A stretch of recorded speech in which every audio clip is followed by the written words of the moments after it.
introduction and for inviting me up here. I love coming to different cities and having conversations and learning and listening and talking about what we've done as well. So it's really great to be here. Thank you. So these are the things I'm going to cover, just 3 things. We're going to talk about how we have conversations with people in Bristol and what we've learned recently and what we've learned since we were European Green Capital. And I'm going to link that to the kind of recent movement on just transition that's happening.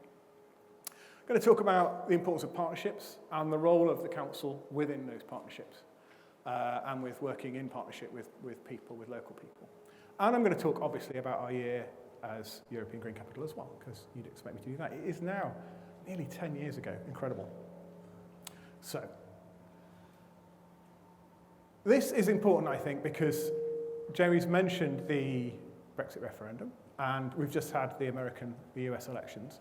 So how we talk to people about different issues is really, really, really important. And, you know, I don't know how you picture a typical climate activist, but often they're pictured looking like this. Okay, that's the cliche. Best case scenario, maybe that. The Sun newspaper is really popular in Liverpool, I'm told. Not. No, whatever you think about something, you have to recognise when something is done well, even if that cause is a negative cause that you're against or you're not supportive of. This was a campaign that they ran basically against the clean air zone in Bristol. But what struck me was these speakers, these people, these voices carrying the message would resonate with a lot of people. And they were much more identifiable across a lot of different audience segments than some of the messages in the classic mainstream climate movement. So I said, well, look, we don't like the message, we don't like the messenger, but maybe we can learn from this. So we have produced these stories from people across Bristol who do not look like mainstream, the climate campaigners you see in the mainstream. They are ordinary people. They've got Bristol accents, which I know I don't have. There's a couple of teenagers from the local boxing club. There's Lee the fireman in the middle with his family, etc., etc. These two old guys. Is this one I guess close to the mic? Is that what I need to avoid? These 2 old guys run a repair shop. They're absolutely fantastic. Nobby and Jim. Really, really superb. And you can see all these here. We can sort out links afterwards. I'm sure there's going to be a way of sharing that. And that's the site that has all these stories on them. So the other thing is we're going into different parts of Bristol. Bristol's not one city. Bristol has incredible extremes of wealth and poverty. People think it's a wealthy city often, but a third of it, I think, when I started work, was in the bottom 10% nationally in terms of what they called indices of multiple deprivation. So when you're talking to people who don't have much agency and maybe have quite a small environmental footprint, the last thing you want to do, well, I'll say it like from the film Fight Club. I don't know whether this film is too old to be in people's consciousness, but it was quite a big film at the time, and this was the famous phrase, the first rule of climate communication, you don't talk about climate change.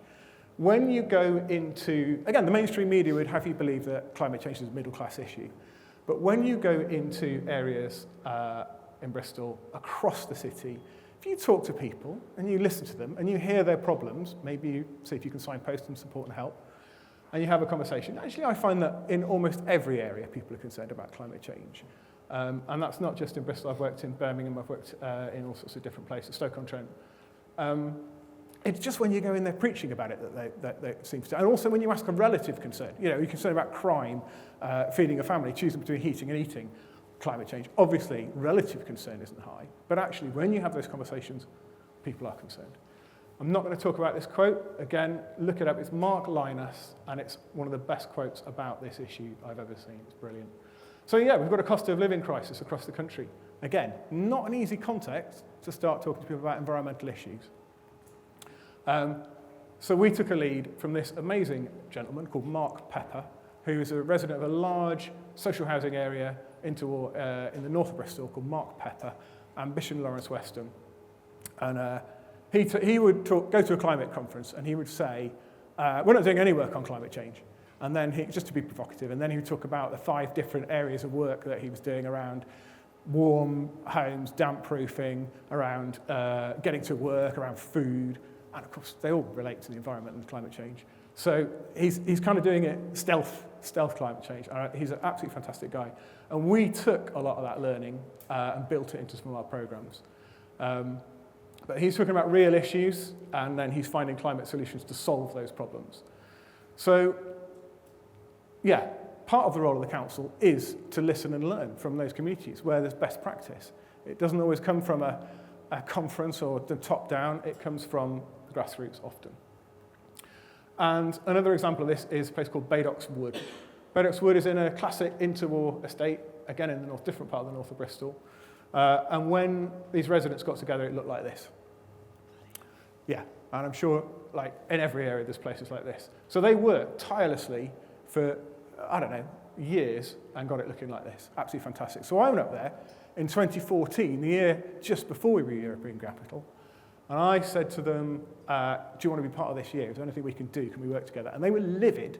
They were absolutely livid because the council person they worked with was going to be made redundant because of all the cuts. So they were just angry. So I couldn't engage with them about European Green Capital because they were cross.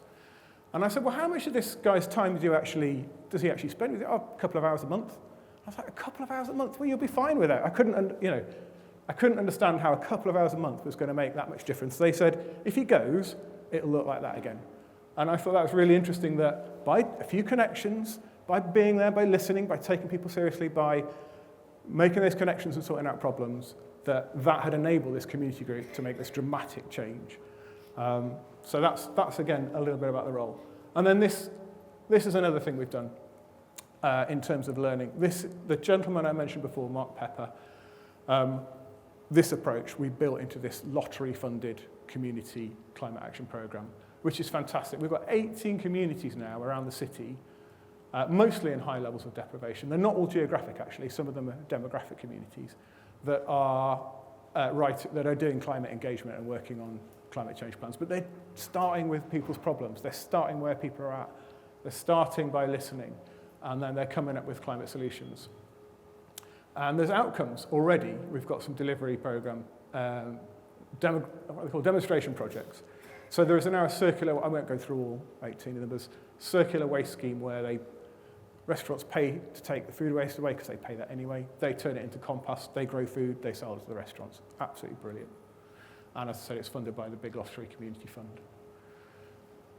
So what should we as council officers do to help with this? What have we been doing? I think summed up in sort of 5 points. It's a magic number, isn't it, for any PowerPoint slide? So enabling, unlocking, and unblocking. And sometimes, the irony is, I'm unblocking another part of the council. But that's really important to look around and to see where those challenges are and to go in. And I've got a story about that in a minute. But, we own a lot of land. We've got a lot of connections and relationships that we can help with and broker. Community development approach is critical. That's my background. I wasn't from a climate background, and I think that's really important, having different backgrounds. And then selling the benefits to people in the council, so it's not just, and I think that drawing sums it all up, really. So, yeah. And this was the other story. So a community group approached me and they said, we're having real problems with the council. We want to get solar panels on this roof. You can see the solar panels. Spoiler alert, solar panels are on the community centre roof. And they said, how can we get these panels on when the property department and the legal department of the council are blocking this? And I came along, and I don't have any particular magic. All I did was when I sat down and chatted to these guys from property and legal, I found that they weren't motivated to get up and block these residents every day. They cared about the assets that were going to be passed on from generations, and they wanted to protect them. And as soon as you understood that, it just changed the conversation completely. And that was it. The relationship was changed, the conversation changed, and it was still hard because we had a deadline. Do you remember the feed-in tariffs were going to be taken away, and we had to meet that deadline? So there's a few long, long days and nights getting that ready. But that realization of human to human, made all the difference in that one. So partnerships. What's the role of partnerships? Actually critical to winning the year and the progress we've made before and since. And I've got this, what are the Romans? What have partnerships ever done for us? And the reason, and this is the slide, one slide I needed my notes for, but I'll try and remember the quote. Because basically I think if you put yourself in the position of a funder, you've got millions of pounds, whatever, and you've got a choice. Do you fund the bike project that excluded young people and maybe getting them on the straight and narrow and skills like that, or draft proofing of people's homes, concrete outcomes, or do you fund the partnership that's the talking shop, that sort of stuff? And a lot of funders fall into that trap. It's very difficult to prioritise. But I'm starting from the point, I think there's a premise that people underestimate the importance of partnerships and networks. In Bristol, we have the Climate and Nature Partnership. Now, this used to be called the Bristol Green Capital Partnership, okay? It was called the Bristol Green Capital Partnership, and it existed before actually even the award was invented. It changed its name because of confusion afterwards, but it has grown over 15 plus years to have over 1,000 members, and that's all sectors. There are probably 65% businesses, then there's a whole load of sort of voluntary community organisations, and then the big public sector organisations all working together. I wanted to talk about, again, outcomes. So I think over 4,000 local people getting involved in activities through the aforementioned Community Climate Action Project is quite a good number. They've attracted millions into the city, and I think there's something about that support network. If you're in a business, it's hard working on, ESG is environmental social good, isn't it? It used to be CSR, it changes all the time. But basically, if you're working on the environment and social aspects of your business, it can be a lonely place and a difficult place. And I think actually bringing those people together can be really powerful as well. Some of the people who basically support financially the partnership, so you can see some national names there and some local names as well. So I think the question is, how do you get there? If you don't have a partnership, how would you build one? You can't just invent it. So I think there's a few points here. I think don't overstretch. We prioritised, I did run it I was seconded out of the council to run it for 18 months. And actually we decided, start with business, because communities will join something that smells of business, but business might not join something that smells of community. Call me cynical, but that was and it proved to be right. It worked really well. So be open to new ideas. So have you heard of the Bristol Pound? Who's heard of the Bristol Pound? Few people, yeah. So it did come to an end after about 10 years, but did some social good during that time. So I don't know, is it a success or failure? I actually think it was quite successful. It did quite a lot of good, got people thinking. Green Open Doors does the sort of says on the tin, really. You've done some renovation to your home. All these ideas, the partnership could engage with. It was harder for the council to get on board straight away. So it provided a really important role in the city for that. Stretch the elastic. I think there's something about going ahead of the mainstream and the council, but not going too far. So I think that's kind of a really important thing as well. Building credibility, supermarkets. So there was a campaign to sort of have an anti-supermarket campaign. And the partnership was in this sort of real dilemma. There was a whole thing about riots we had on Stokes Croft in Bristol, and then Tesco's coming and all sorts of stuff like that. There's a whole history to this. And, treading that tightrope and saying, well, actually, most people shop in supermarkets, guys. We can't, and getting that balance right, really, really tricky. But the partnership have done that really, really well.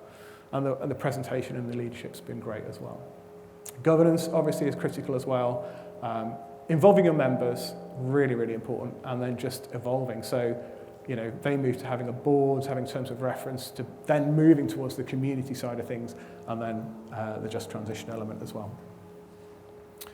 And that is all online as well, basically. That's taken from a document that we wrote a few years ago, so that is available online if anyone's looking at that. And that's their theory of change, which is available online as well. So other partnerships, community energy, so Bristol Energy Network. And for transparency, I'm actually in my own time, not as a council officer, I'm the director of Bristol Energy Network, but I don't think I'll be saying anything. I used to say this sort of stuff before anyway. So, but yeah, some metrics there. 1,000 people a year engaged with. That's things like going to people's homes and talking about draft proofing, things like that. And the network is obviously a network. It's community groups around the city and businesses and others. So 40 members, quite a good number, quite a critical mass, including 6 local neighbourhood groups. And then the way groups grow. So this energy cooperative started off as this small group of people coming together in the network. Now it's way bigger. It's a social enterprise. It's generating, well, you can see the kind of level of funding that's generating. But it's still obviously, the network kind of exists to represent all small and large. And then another partnership that's, I don't know if it's unique to Bristol, the last mayor, because we don't have a mayor anymore, did this. And I don't know if anyone's old enough to remember local strategic partnerships under the last Labour government, but I guess it's kind of reinventing that wheel, really, because why wouldn't you have people working together in partnerships? So the ones that you approach, you can see who's there, the council, universities, tertiary colleges, NHS trusts, and it's a convening space, and it works together to sort of agree common goals and then basically decide how we're going to actually follow up those with action. So you can see the themes there, kind of the themes you'd expect to see in anything like that, really, and some of the projects that have come out of it: Living Wage City, Bristol Living Wage Commission, and the Cost of Living Crisis Response. And then producing strategies. Strategy's great, but then you need to follow up with action, so there are action plans as well.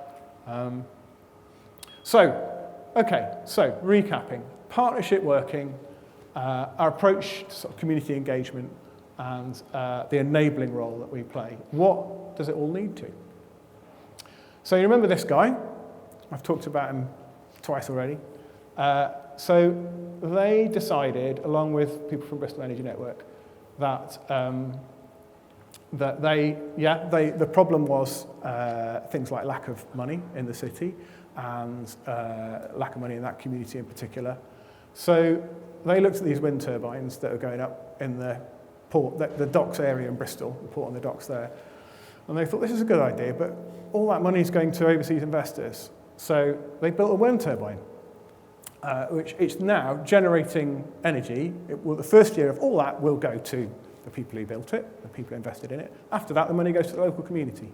So it's absolutely brilliant. So it's just that classic, the best example we have of this co-benefits approach, of meeting local people's needs through climate solutions. Absolutely brilliant. Not easy.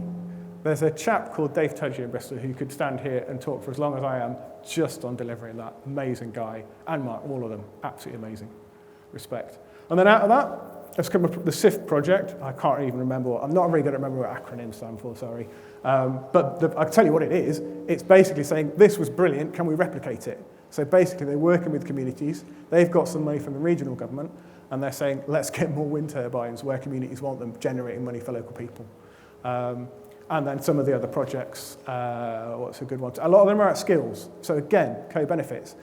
Yes, we need to draft-proof and insulate our homes, but let's get those skills within the community in terms of doing that as well.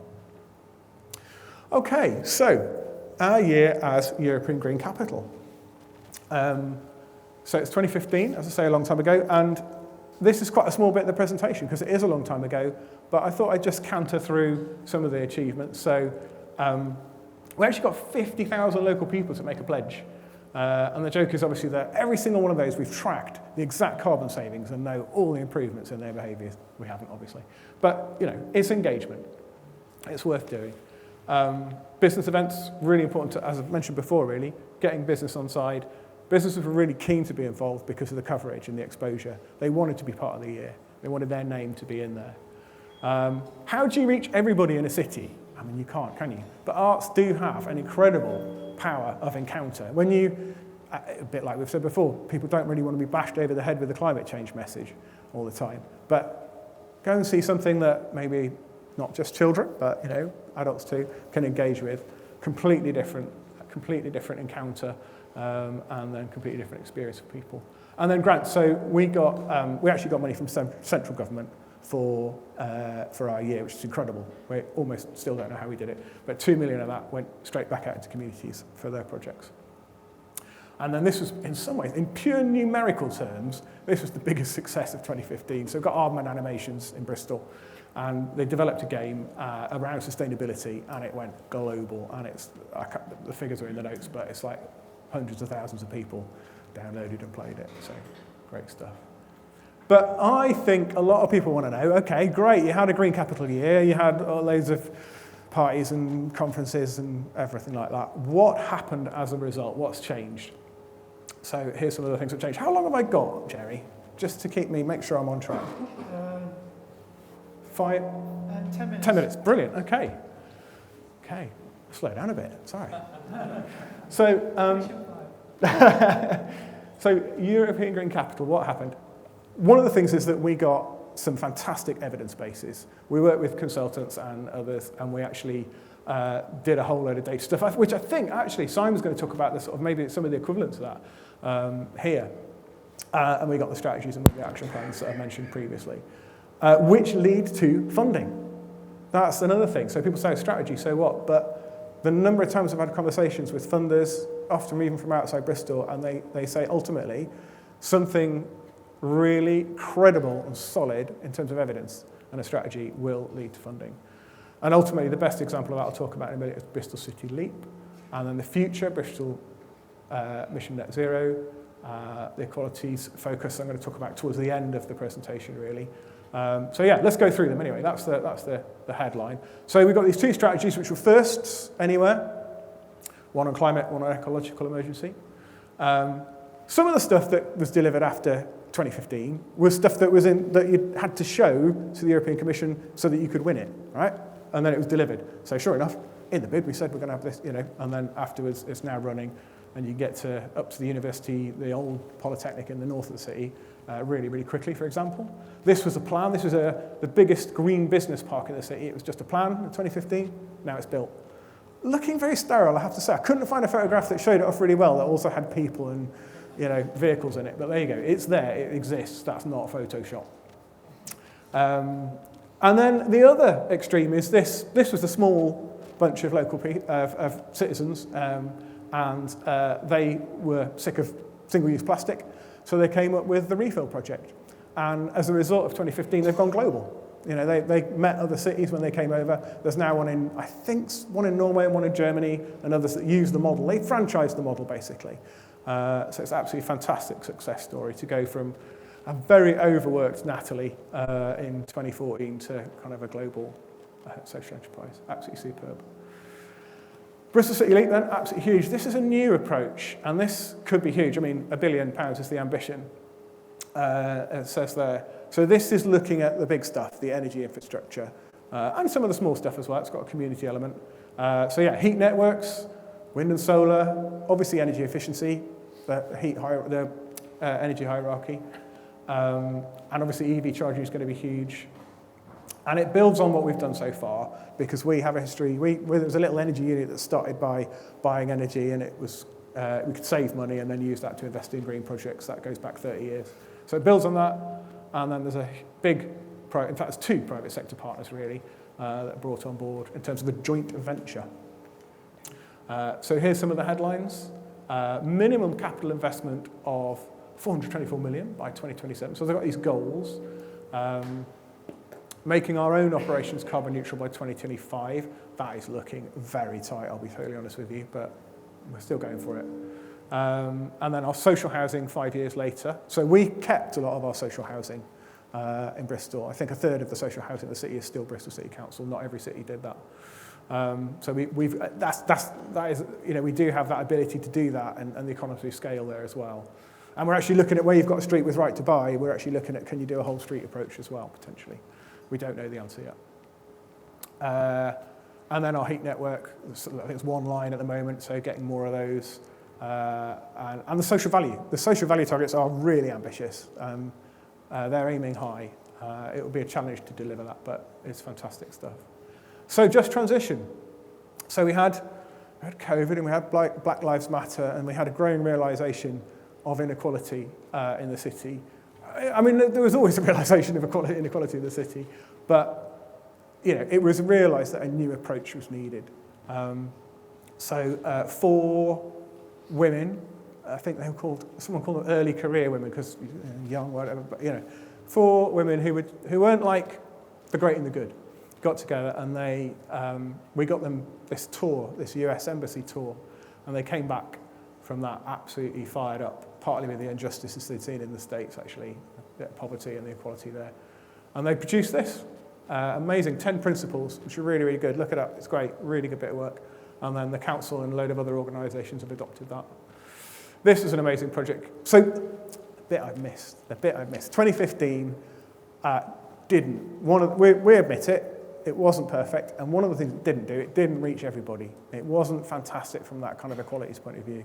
So the good thing is, like a lot of things, hopefully like 5 minutes, this came out of it. So a local radio station called Ujima, 20,000 listeners, social enterprise, they got together with the university and the aforementioned Green Capital Partnership / Climate and Nature Partnership. Why does everything have to have long names?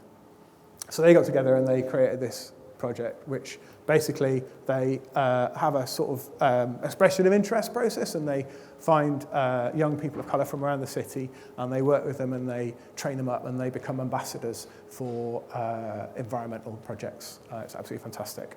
And recognising that some of the communities that are newer to Bristol are actually bringing really sustainable practices with them, but are never seen again in that mainstream climate conversation. And we actually commissioned a series of films. So I talked about the films earlier. So we complemented those with some films that were actually from that community. We didn't have much to do with those. We kind of like hands off, let go, and they produced the films as well. So fantastic. And then my colleague Ian, sadly, he came with us for 3 years, Ian Solomon Coyle, and he's left now, very sad, but he did this amazing piece of work where he ran a grants program. We got a very small amount of money. We ran a grants program. And he's a working class black lad originally from South London. And he was like, I couldn't apply for these grants if I was because half the week he still runs a social enterprise or charity.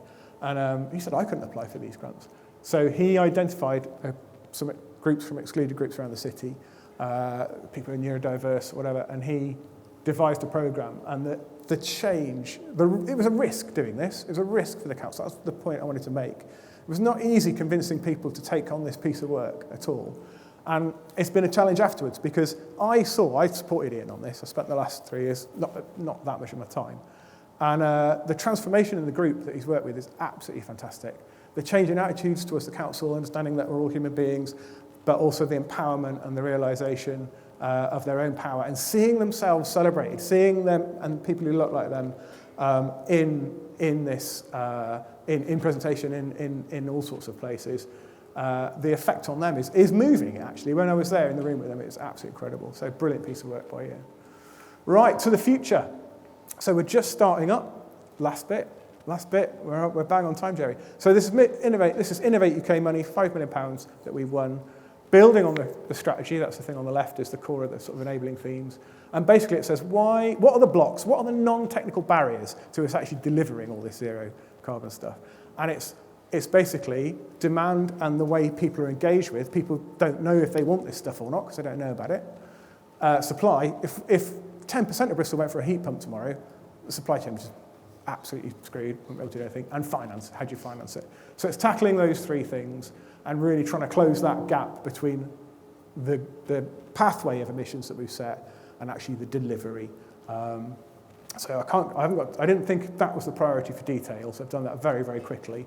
But just to finish, these are the partners who we've got on board as our transition team to work on this stuff. So again, credible names, mainstream parties that we need to have on board and in the room and talking about it. And that's my last slide. Never doubt, this wonderful quote, which how many people have heard this quote before? Come on, it's like quite well known, isn't it? Lots of nods. Yeah, it's just beautiful. Margaret Mead, never doubt that a small group of thoughtful, committed citizens could change the world. Indeed, it's the only thing that ever has. So there you go. All right, thank you.